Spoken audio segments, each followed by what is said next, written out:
Rich Heirs pushed an elderly woman and her puppy into a pool.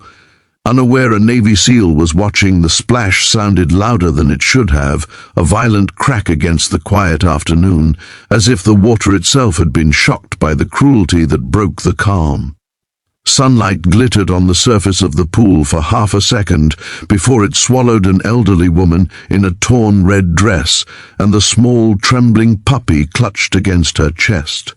Laughter hung in the air like smoke, sharp and careless, while phones were already raised to capture what some people mistook for entertainment. What none of them realized was that a pair of trained eyes had frozen on the scene from the far side of the garden, eyes that had seen war, loss and injustice, and would not look away now. Before the story pulls you deeper, take a moment right now. If you believe in kindness, in second chances, and in standing up when someone weaker is hurt, please like this video, share it with someone who needs hope, leave a comment, and subscribe to the channel. Your support helps stories like this reach hearts that still care. The estate was the kind of place where silence was expensive and privacy was bought in acres. Tall hedges boxed in a pristine pool, white stone gleaming under a flawless sky, and every detail whispered wealth. The heirs who had gathered there were young, rich, and bored, the kind of boredom that grows when nothing has ever truly been denied. They had inherited money, property, and the dangerous belief that the world existed for their amusement. To them, the afternoon was just another chance to fill the emptiness with noise, drinks, and cruel games that blurred the line between humor and harm. The elderly woman had not come there by choice. She had been asked to help around the estate for the day, brought in through a distant agency that never quite explained where they sent people, only that the pay would come later. Her hands were thin and spotted with age, her back slightly bent from years of work that never paid enough, and her eyes carried a softness that came from having lost almost everything except the ability to care. The puppy was her last living companion, rescued from a cardboard box near a closed market, fed from what little she had, loved with a devotion that filled the silence of her small rented room. She kept the puppy close because the world had taught her that the small and defenseless were rarely safe alone. As the laughter grew louder, she sensed danger before it arrived. There was a sharp shift in the air, a tightening in her chest that warned her something was wrong. Hands brushed her back, not by accident but with intention, and the ground seemed to tilt. In that instant, she clutched the puppy tighter, her mind focused not on herself, but on protecting the fragile life against her heart. The shove came hard and sudden, stealing her balance, stealing her breath, stealing her dignity in one brutal motion. Gravity did the rest, and the pool rushed up to meet them both. Cold water closed over her head, shock ripping through her aging body. Her dress dragged her down, heavy and unforgiving, while panic flared as she fought to keep the puppy's head above the surface. Her lungs burned, her arms trembled, and the noise of laughter above the water sounded distant, distorted, unreal. For a terrifying moment she wondered if this was how it would end, not quietly in sleep but publicly, mocked and unseen by anyone who cared. Across the garden, a man had been moving with purpose, cutting through hedges and stone paths with the steady rhythm of someone used to urgency. He was visiting the estate on business unrelated to the gathering, a favor for an old acquaintance, nothing more. His clothes were simple, his posture relaxed, but the discipline beneath it was unmistakable. Years as a Navy SEAL had etched awareness into his bones, a constant scanning of surroundings, an instinct that never truly turned off.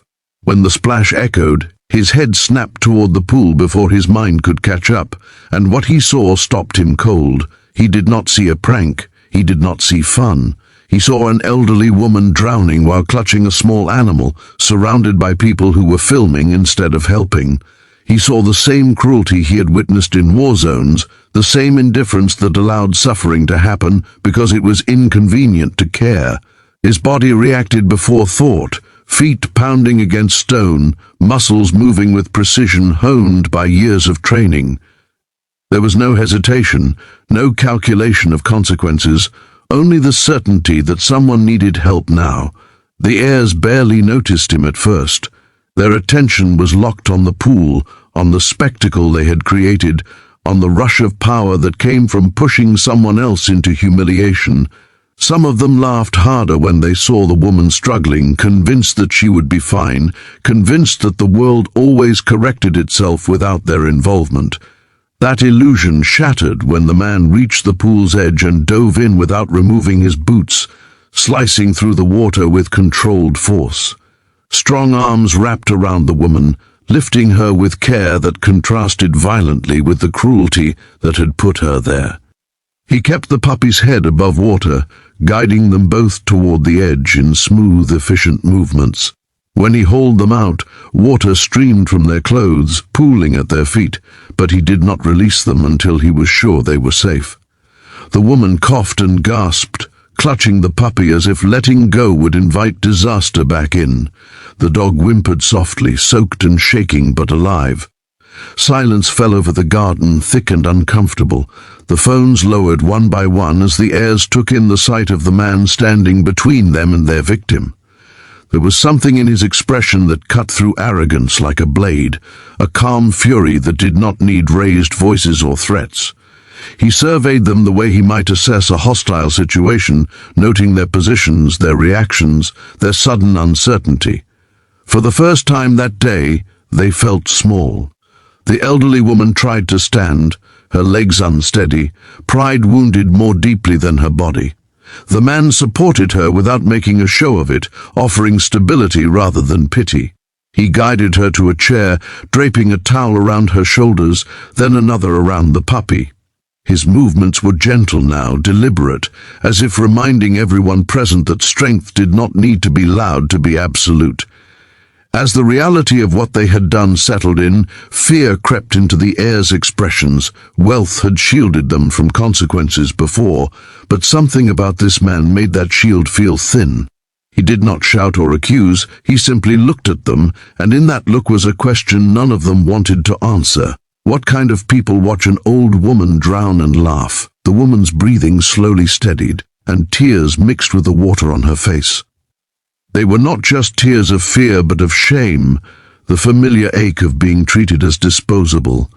She whispered thanks with trembling lips, words barely audible, but the man nodded as if he understood far more than she could say.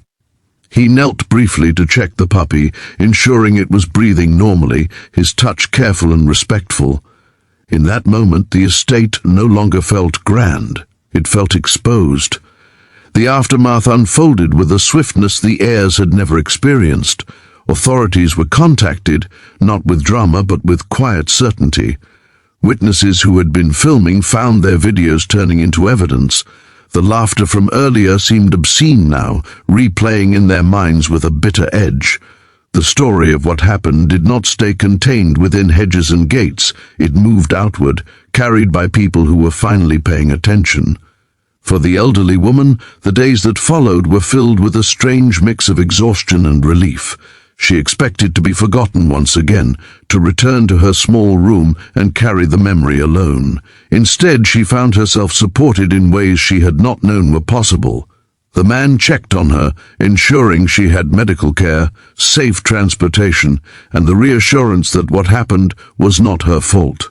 Community members reached out, moved by the story, offering help without conditions. The puppy recovered quickly, tail wagging again, a small but powerful symbol of resilience. The woman watched him play and felt something soften inside her, a cautious hope that perhaps kindness had not entirely vanished from the world. She began to sleep better, the nightmares fading, replaced by the image of strong arms pulling her from the water, of a stranger who had chosen to care when it mattered most. The heirs faced consequences that money could not erase. Public scrutiny stripped away their anonymity, and the narrative they tried to spin unraveled under the weight of facts. Some expressed regret, others resentment, but none could escape the truth of their actions. For perhaps the first time, they were forced to confront the impact of cruelty, to see themselves reflected not as untouchable elites, but as people capable of causing real harm. The Navy SEAL did not seek attention. When asked about that day, he spoke little, deflecting praise, focusing instead on the simple reality that someone needed help and he was there. His life had been defined by service, by the belief that protecting the vulnerable was not optional. This was not heroism to him, it was duty, carried out in a different kind of battlefield. As weeks turned into months, the elderly woman's life shifted in quiet but meaningful ways. She found stability, a sense of belonging she had not felt in years. The memory of the pool remained, but it no longer defined her. It became a chapter rather than the whole story, a reminder of both humanity's cruelty and its capacity for goodness. She held her puppy close, grateful for each ordinary day that followed. Just before we reach the end of this story, we want to hear from you. Please take a moment to comment below and share what this story made you feel, because your voice matters more than you think. The image of that afternoon stayed with everyone who witnessed it, a stark contrast between laughter and suffering, indifference and action. It challenged those who heard the story to examine themselves, to ask what they would do if faced with a similar moment. Would they raise a phone, or would they step forward? Would they laugh, or would they care? If this story touched your heart, if it stirred something inside you, please like this video, share it with others, and engage with the channel. Your interaction helps spread stories of courage and compassion in a world that desperately needs them. Sometimes, all it takes is one person willing to act to remind us of who we can be.